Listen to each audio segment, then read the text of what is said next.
welcome back to another episode of Plan vs. Rogue After Hours. This week, where are we, Benny? We are in Cologne, our city of viral incidences, an amazing city to visit in Germany. We spent a week in Cologne. We had a really, really good time. A lot of it we caught on camera, but a lot of it also took place when the cameras weren't rolling, and we want to share those tips with you. First and foremost, Benny, do you stand by the winner of Cologne? Look, obviously not. No, it's just controversial. Katie, no, I look back and I think I was robbed. Yes, I stand by 100% the results of the episode. If I could have done something differently, I probably wouldn't have quit. I'm glad that I've done it now because I know that I'm never going to do it again. I was glad to go have a spiritual, little moral victory. After judging, I think you would have won anyway, even if I had kept it together. So yes, you won. Do you still accuse me of sabotage?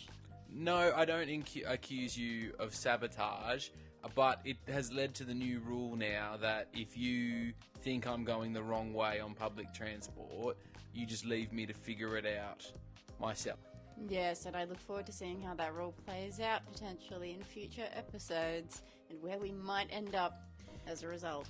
I mean, that's an exciting process, isn't it? The whole where we might end up as a result. We could end up somewhere really cool. Or somewhere really terrifying. What's the concept of the show? So we stayed just north of the CBD, about halfway between Köln Dom and the zoo. It was walking distance to the CBD, to the Rhine. It was a really, really good location. I read about the pocket of the city we were in, and they're making a very deliberate effort to revitalise it and turn it into a very family-forward place. And you could definitely feel that. It was an interesting blend of people there. And we stayed in an Airbnb, a very well-appointed, fully self-contained apartment owned by Tim, who also owned Coffee Gang across the road that we went to a few times. He was very generous with the coffee when we went there as well. We paid over $1,800 for the week. It was above budget. Interestingly, Cologne was somewhere that we had trouble finding a middle ground between ultra budget hotels and like way over budget. This was like the best middle ground I guess we could find. It was a really good apartment. It had everything you could need. It had an ironing board and an iron, which is always a big plus. The only downside to it was the elevator, the very Soviet-looking, scary elevator that not even you wanted to use after we used it the first time. We used it to take our bags up and back down every other time we used the stairs. We didn't even use it to take our bags down. We put our bags in it, pushed the button, and then ran down the stairs to meet them at the bottom. Having said all this, that was by far the best Airbnb we stayed in. Yeah, it had a very nice balcony with a beautiful view over the busy street, and the golden hour sun came through. It was wonderful to have a drink out there. And yeah, the home itself was really, really good. I would stay there again. I don't know if I would pay that price again, though. That's the only thing. That was a nice place, a great neighborhood, beautiful view. I agree with you. I'd stay there again. Price pending. And Tim as a host was excellent. His communication was excellent. He was really friendly. He agreed to be in the episode with us. I'd give it a 9 out of 10 only because of the price. Now, on to my favourite topic, a must-eat in Cologne. Ooh. I'll let you go first. My goodness. I'm going to go a bit left of centre with this one. I'm not going to go for the obvious. I want to go with the ham that I had on your day. Hamsten? Something like that it's called. Pickled brined ham? That's the main thing. It's actually there's different names for it in different parts of Germany, and other countries have similar things, but that's the idea. It's pickled and boiled ham that sometimes then is roasted, but just some of that with some, dumplings or some, any sort of starch and sauerkraut is really quite a nice thing. They really treat that joint of ham like they're worried it will come back to life while you're eating it. Yeah, they kill it so many times. Yeah, they're not taking any chances with it. Oh, that's funny. Yeah. That's a good choice. I mean, we do have footage of you in Berlin almost crying eating that dish, so I think that's a good choice for you. I've gone a little bit more predictable. I've gone for the Wiener Schnitzel. Right, okay. Especially with the beer sauce. Wursthaus Spitz was across the road from our Airbnb. We went there when we first arrived, and it was, I think, the last place we ate before we left. Yes. So that's a pretty good sign. I really appreciate the fact that the waiter didn't mind that we just wanted to share this massive portion of schnitzel and chips. I think that's not uncommon. They do massive portions, and it's quite acceptable to just either share it or have half and then take the other half home. Definitely, especially in Cologne, schnitzel's a big part of Cologne culture. It makes complete sense to recommend schnitzel. The other thing I'd put out there is the currywurst that was invented in Cologne. You get it all over Germany, but Cologne claims to be the one to have invented it. They had a lot of trade come through the city. They had access to certain spices and things like that before the rest of Germany. So that's why they claim currywurst as their thing. We had currywurst after watching the footy on my day. And good thing we ended up cutting it out of the episode, because for some reason the footage of me eating it went missing. We've got footage of you ordering it and then footage of me watching you eat it and taste it. I mean, you can see you in the reflection behind me, so we could have made it work in some way. I mean, it was such compelling footage. It was a shame to leave it on the cutting room floor. It really was. What's a must-do in Cologne? You gotta go to a kolsch house. Going to Cologne and not drinking kolsch is like going to Bali and not drinking bottled water. Like, you have to have some kolsch while you were there. I suspected that would be your answer. So while I did write experience kolsch culture for my answer, I also had a second one, which was the Cologne Chocolate Museum. I actually think that was a lot of fun. It's probably not the most cultural thing you could do in Cologne, but it is being handmade there. You watch the Lindt craft chocolatiers, or whatever they're called, actually hand making all of these amazing delicious designs, and they've got the big chocolate fountain that you can have the waffles dipped into. They don't let you Geraldine Granger it, but one day maybe I'll try. There's like 4 old ladies who get that reference. So it's a really fun, interesting museum. You know, you go through all of the history and science and culture around chocolate first, however controversial that may be. Then you make it into the Willy Wonka part of the factory, where you actually see it all being made and the different designs and the historical designs that they've got in glass cases. You get your free samples. One of your free samples comes from a human, so it's it's a safe bet that you're going to get it. The other one comes from a robot, and if you're Benny, you might not get it.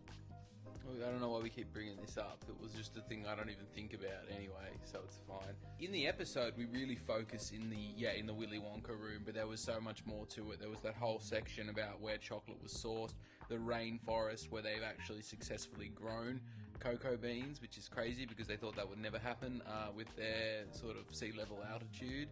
And there is also the room where it examines the very origins of chocolate with the native Central American groups. That was very interesting. Also, how when chocolate first came to Europe, there was a whole section on that, whole section about the advertising around it. So a lot more than what you see in the episode. Just what we put in were the bits that looked the best and were the most fun. Me being mugged off by a machine. Yeah, so overall, that is my must-do in Cologne. Let's talk about what our ideal day out in Cologne would look like. And it can be a blend of things that we caught on camera, things that we didn't catch on camera. Let's talk about it.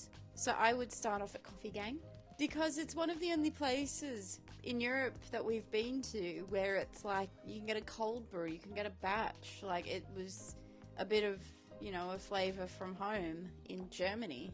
I mean, Tim, the owner, he lived in Melbourne for 3 years playing in the A-League, so he wanted to bring in the Australian cafe style to Cologne, and he did that very, very well. To perfection, really. Yeah, it's really good coffee. So I would go there, and I would also go across the road to Epi Boulangerie and Patisserie for a pastry. So I'd get coffee from Tim, and I'd go across the road and get some nice pastries, and that would just be like a relaxing breakfast. Then I would walk to the chocolate museum. Make sure you finish with a hot chocolate in the cafe, and If you've got all the little free samples still stashed away in your handbag, just chuck them into your hot chocolate and melt it down. I really do recommend doing that. Adding the extra chocolate was such a great idea. I will say that I honestly, if I went back with you to the Chocolate Museum, I would want to split a hot chocolate because they were quite grand, incredibly rich, and I think it also could be a very romantic thing to share a hot chocolate for two straws. It could be a very nice, sensual, sensory experience. Why won't you share the straw with me? COVID. So after you've whet your appetite with some hot chocolate, one between two, go find some currywurst and maybe do ask a local for their recommendation of currywurst because there are so many to choose from. But I do think that's a good lunch item because it doesn't have to be too filling, and you can split it as well. Then I would go to the Farina Fragrance Museum. I'm almost just replicating my day, but I really enjoyed that, and the fact is we couldn't really show much of it in the episode, so I really would like to talk about how good it is of a museum. It was really fun and interesting and interactive. You know, there was that basement room where the guy just passed us around all the different things and the Americans act like they know everything about them. Two things about what you've said just then. One, the host, I think his name was Tim. He was a fantastic host. He started off with welcome to our home, and it stayed that level of welcoming. He was so passionate about what he did. He was so friendly. He was probably the smiliest German that ever existed. And look, yes, I don't think the Americans on the tour acted like they knew everything. In fact, I think, if anything, the quality of the questions they were asking suggested that they know that they didn't know much. What about, and they were talking about where the fragrance comes from. Yeah, in the anus glands of that deer-type animal. I can't remember what it was called. It was a funny-looking thing. But that's where they get the scent from. And she was like, because you could extract that without killing the animal, right? And No. Well, I got to take the anus off you, see how you feel after that. Like, I don't know. you couldn't. What the hell?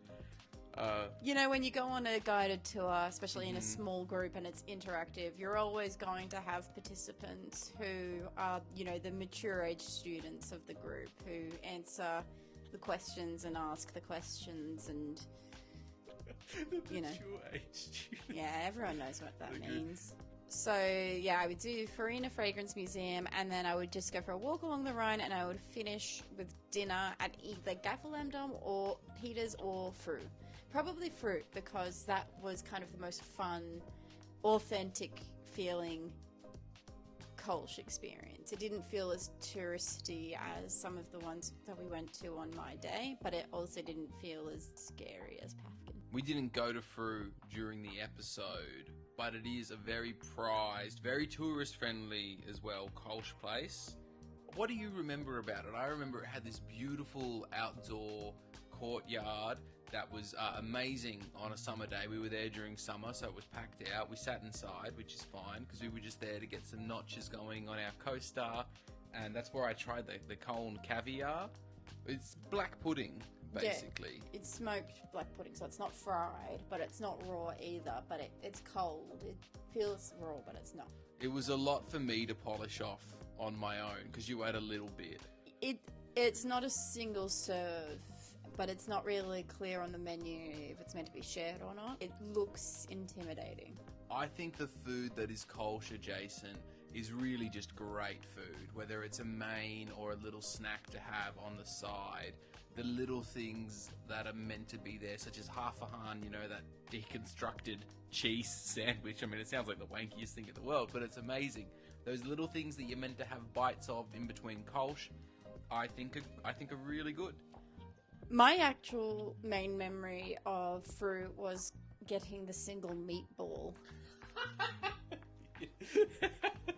When it said meatball on the menu, I was like, oh, that's just how they write it. Like, it's meatballs. They just say meatball. No, but it was one large meatball with no sauce or anything, but it was nice. It hit the spot. It filled the meatball-shaped hole in my stomach. So that's my perfect day in Cologne. What would you change, add, subtract to that?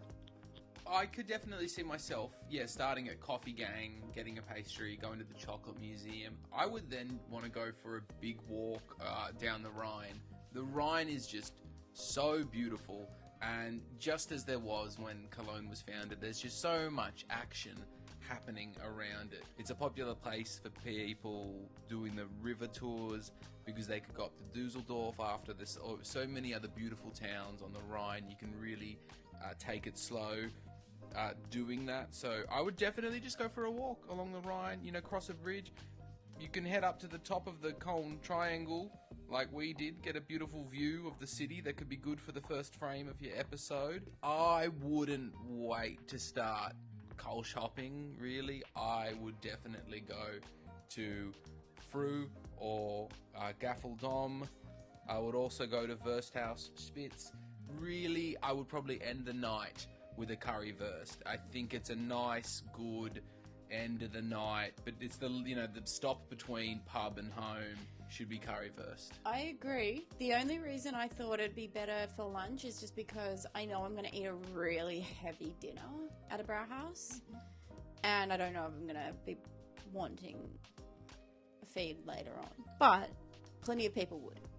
That's a good call. I didn't even think of that. Yeah, I guess I would probably just be eating lots of little things while I was having kolsch. The dinner I had at Gaffel, which was schnitzel with black pudding, fried onion, mashed potato, applesauce, and sauerkraut. It's a heavy, hectic meal. It was so good, but it fills you up. Like, I felt so heavy after 3 weeks in Germany eating local food.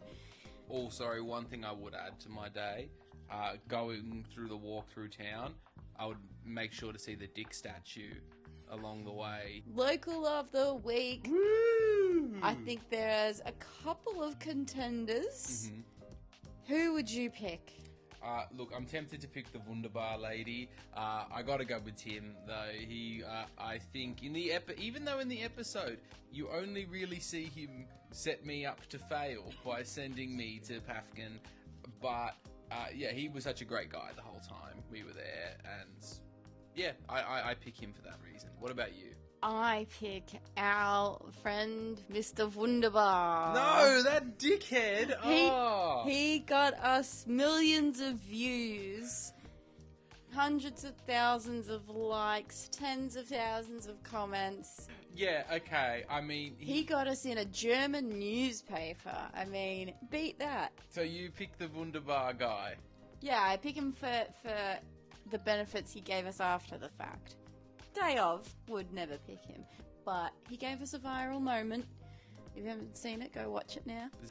So I guess I appreciate it for that reason. It's one, speaking about that guy, he is one of the absolute talking points that has come out of the whole first European season. He's the person that people most often ask me, wasn't that a horrible thing for you to go through at the time? At the immediate time, no. In the hours following, yes, which you can see. Just remember, you don't need to tip an excessive amount like I did. I gave him an extra €5 on top of the €50 bill. Some Germans stand by the fact they think he was being polite because he was giving us the time of day. Heaps of Germans have been saying that he was inappropriate and that he was, he wasn't nice. I think most of the people, my guess is a lot of the people defending him know German stereotypes and are making their assessment based on that. But having said that, it was a funny moment and it really has been very good for us. And even at the time when you were emotionally affected by it, we did know it was a money shot. That doesn't happen much in my life. I'm a nice guy. People are usually quite nice to me back. So when I have an experience like that, yes, it does offset me a bit. So as the winner of Cologne, I have been given the opportunity to pick out one piece of footage that did not make it into the episode that I would like to be brought to the audience's attention. I have gone with you having a little mini rant about people putting locks on bridges and how there's going to be no bridges left in Cologne really because they'll sink into the Rhine. Yes, you did. Really? Yes, of course. What do you mean, really? Don't act surprised that you would say something like that. Okay, It's the most Benedict-coded sentiment I've heard. Locks onto that bridge up there. I can see some shininess. Yeah. One day Europe's going to have no bridges, just gaps where bridges used to be, but they've now sunk into the ground under the weight of the locks because Tash and Mick just had to mark their time here. Oh gosh, I'll just walk away at the end of that data. Yeah. Well, you were in a bit of a foul mood. I think someone had bothered you earlier that day. I do not like people putting locks on the bridges. It's a silly practice. It's an anti-souvenir. It's very, very highly discouraged by the people who actually live in those countries, you know, especially in Europe, where people make a habit of it. I saw on one of the travel groups on Facebook, someone asked, where can I get a lock from to put on a bridge? Oh my gosh, they got blasted. So, you know, here's our little 2 cents. Yeah. Don't do it. Let's have a look at some fan comments. Felix says at the timestamp 8:12, me when a new Planned vs. Rogue video comes out. Oh, cheers, Felix. Seth Koth 1877 said, interesting concept and great execution. You've got a new subscriber. If you have some more spare time in and around Cologne, I suggest you take a train ride from Cologne to Mainz or Koblenz. The Middle Rhine area is considered UNESCO World Heritage with tons of castles and more. And he gave a couple of more suggestions for public transport options in Cologne. But that was a really nice, useful comment. Yeah, what a legend. Also, just quickly on the public transport in Cologne, I think on my day, I bought us week passes that were €30 each. We never used them again. Yeah, it's not a very big city. Beth 1820 says, Benny, your shirt on the rogue day was wunderbar. But thank you, Beth. There's some Jack and Jones, which was in every European city we went to. I thought it was an Antwerp original when I bought it, and then you got it in Leuven. Maybe I thought, and then quickly realised that it was everywhere. And I think I saw someone else wearing that shirt, maybe at some point. It's the 5 guys of men's clothes.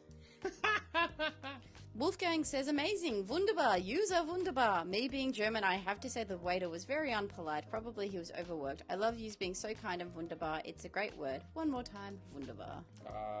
Prost mein Lieben. Glenn 5848 says, that was wunderbar. Jeez, Glenn. NM4992, what was with that waiter? Sarah LaCroix, top fan, says, and then they say French waiters are rude. I've never seen this. He was totally trying to scam you out of tipping him a lot despite the rudeness. Congratulations, Katie. The win was deserved. Sorry, Benny, you went through such an upsetting day, though. That wasn't fair. You got quite unlucky. Cheers, Sarah. Elias AF said, some things. The tip to go to Pafkin was indeed very good. It's my favourite kolsch. The waiter didn't yell at you. He didn't even raise his voice. He just passed some information on to you. The dish you've had is sauerbraten. Normally not completely bad at Pafkin, but it's not for summer, like pork knuckle. Originally, by the way, it's made from horse meat. Very good, but rare nowadays. Shame, yours was beef. The waiter was absolutely insolent anyway, asking for a tip. Didn't know that Pafkin became such a tourist trap over the years. And wunderbar, in fact, is not very common to say. I think it's so popular with English speakers because it sounds so German, but it's easy to pronounce at the same time, like schnitzel. Yeah, I did respond to this fella's comment, I remember now, and we managed to agree in the end that the waiter had barked at me.